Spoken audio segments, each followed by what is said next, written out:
আসসালামু আলাইকুম। একাদশ এবং দ্বাদশ শ্রেণীর সুপ্রিয় শিক্ষার্থীবৃন্দ, আশা করছি তোমরা সকলে ভালো আছো। এর পূর্বে আমি তোমাদেরকে তোমাদের বাংলা বইয়ের সবগুলো গদ্য, পদ্য এবং উপন্যাস নাটকের এমসিকিউ এবং ব্যাখ্যা সহকারে গদ্য পদ্যের আলোচনা করেছি। এর ধারাবাহিকতায় প্রত্যাবর্তনের লজ্জারও কিছু এমসিকিউ আমি তোমাদেরকে এর পূর্বের ভিডিওতে দিয়েছি।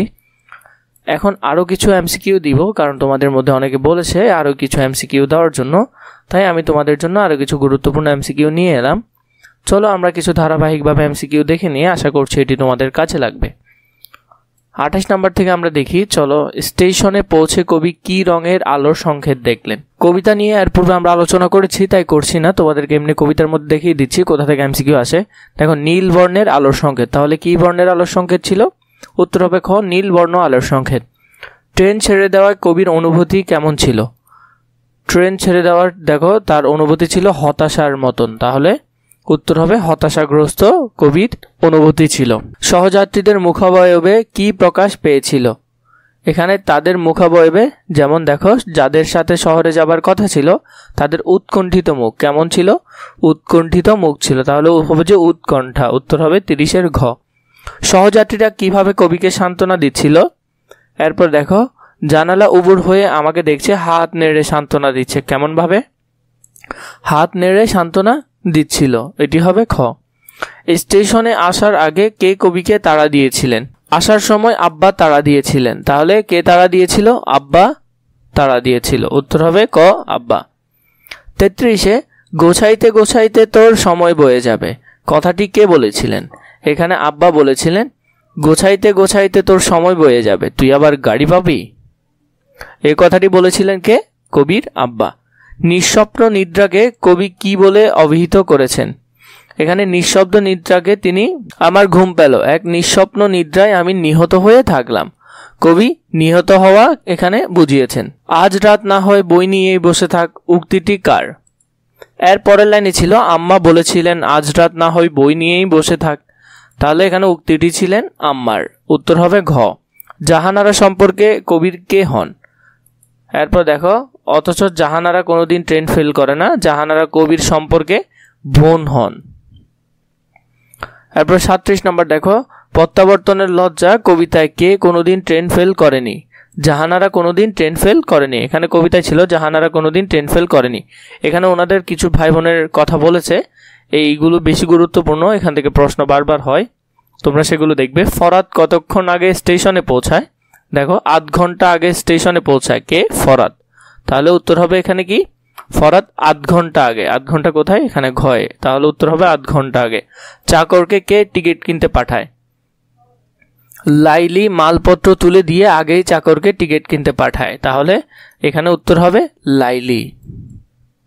40-এ দেখো, কোথায় যাওয়ার কথা থাকলে আনন্দে ভাত পর্যন্ত খেতে পারে না, কথাটি কার ক্ষেত্রে প্রযোজ্য? নাহার কোথাও যাওয়ার কথা থাকলে ভাত পর্যন্ত খেতে পারে না, তাহলে এটি কার সম্পর্কে প্রযোজ্য? নাহারের সম্পর্কে। উত্তর হবে ক, নাহার। 41-এ দেখো, কত মাইল হেঁটে কবিকে স্টেশনে পৌঁছাতে হয়েছিল? কবি এখন বলবেন 7 মাইল হেঁটে শেষ রাতে গাড়ি হারিয়ে এক অখ্যাত স্টেশনে কুয়াশায় কাঁপছি। তাহলে কত মাইল হেঁটে? 7 মাইল হেঁটে। উত্তর হবে 7 মাইল ঘ। কবির ভাষায় তিনি কোন স্টেশনে পৌঁছেছিলেন? উত্তর হবে দেখো, এক অখ্যাত স্টেশনে। কোথায়? এক অখ্যাত স্টেশনে। উত্তর খ, এক অখ্যাত স্টেশনে। স্টেশনে কে কুয়াশায় কাঁপছিল? কবি নিজেই কুয়াশায় কাঁপছিল। প্রকৃতির কোন অনুষঙ্গকে কবি সাদা পর্দা বলেছেন? এখানে পরবর্তীতে দেখো, কুয়াশার সাদা পর্দা দোলাতে দোলাতে আবার আমি ঘরে ফিরবো। তাহলে সাদা পর্দা কিসের? কুয়াশার ছিল। তাহলে এটি কিসের ছিল? কুয়াশার। উত্তর হবে ঘ। এছাড়া তোমাদের যদি এই ধরনের আরও এমসিকিউ প্রয়োজন হয়, তোমরা আমাদের ইউটিউব চ্যানেলকে সাবস্ক্রাইব করে রাখবে। চলো আমরা আরও কিছু এমসিকিউ দেখে নিই। 45 নাম্বারটি দেখো, কুয়াশার সাদা পর্দা দোলাতে দোলাতে কে ঘরে ফিরবে? কবি নিজে ঘরে ফিরবে। কবির চোখের পাতায় কি জমবে? এর পরবর্তী লাইনে ছিল শিশিরে আমার পাজামা ভিজে যাবে, চোখের পাতায় শীতের বিন্দু জমতে জমতে নির্লজ্জের মতো হঠাৎ লাল সূর্য উঠে আসবে। তাহলে কিসের বিন্দু? শীতের বিন্দু। লাইনগুলো পড়া খুবই গুরুত্বপূর্ণ, ভালো করে পারার জন্য লাইনগুলো ভালো করে বুঝতে হবে। উত্তর হবে শীতের বিন্দু। শিশিরে কার পাজামা ভিজে যাবে? শিশিরে কবির পাজামা ভিজে যাবে। লাল সূর্য ওঠাকে কবি কিসের মতন বলেছেন? হতাশার মতন লাল সূর্য উঠে আসবে। উত্তর হবে ক। প্রত্যাবর্তনের পর কবি নিজেকে কি বলে মনে করছেন? এরপর দেখো, পরাজিতের মতো আমার মুখের ওপর রোদ নামলে, তাহলে কিসের মতো? পরাজিতের মতো। উত্তর হবে পরাজিত। 50 নম্বরটি খেয়াল করো, বকের ঝাঁক কোন দিকে উড়ে যাচ্ছে? এর পরবর্তীতে তিনি বলেছেন জালার দিকে বকের ঝাঁক উড়ে যাচ্ছে, তাহলে কোন দিকে? জালার দিকে। উত্তর হবে ঘ, জালার দিকে। কবির সামনে কিসের বাগান ভেসে উঠবে? তারপর দারুণ ভয়ের মতো ভেসে উঠবে আমাদের আটচালা কলার ছোট বাগান। কিসের বাগান? কলা গাছের ছোট বাগান, তাহলে উঠবে কলা গাছের। উত্তর হবে খ।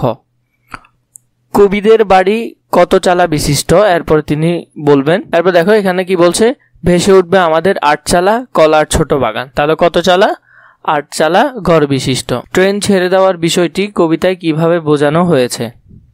আলোর সংকেতের মাধ্যমে বোঝানো হয়েছে, এটি আমরা প্রথমেই দেখেছি। এরপরে দেখো 54 নম্বরটি, কবির সহযাত্রীদের মুখগুলো উৎকণ্ঠিত ছিল কেন? ট্রেন ধরতে কবি ব্যর্থ হওয়ায়। উৎকণ্ঠিত মুখগুলো হাত নেড়ে কবিকে কিভাবে সান্ত্বনা দিচ্ছিল? কবি ট্রেন ধরতে ব্যর্থ হওয়ায় সান্ত্বনা দিচ্ছিল। গোছাইতে গোছাইতে তোর সময় বয়ে যাবে। কবির বাবার এই কথার মধ্যে কি প্রকাশ পেয়েছে? উৎকণ্ঠা প্রকাশ পেয়েছে। আজ রাত না হয় বই নিয়েই বসে থাক। কবির মা কেন এ কথা বলেছিলেন? সতর্কতার জন্য এ কথা বলেছিলেন।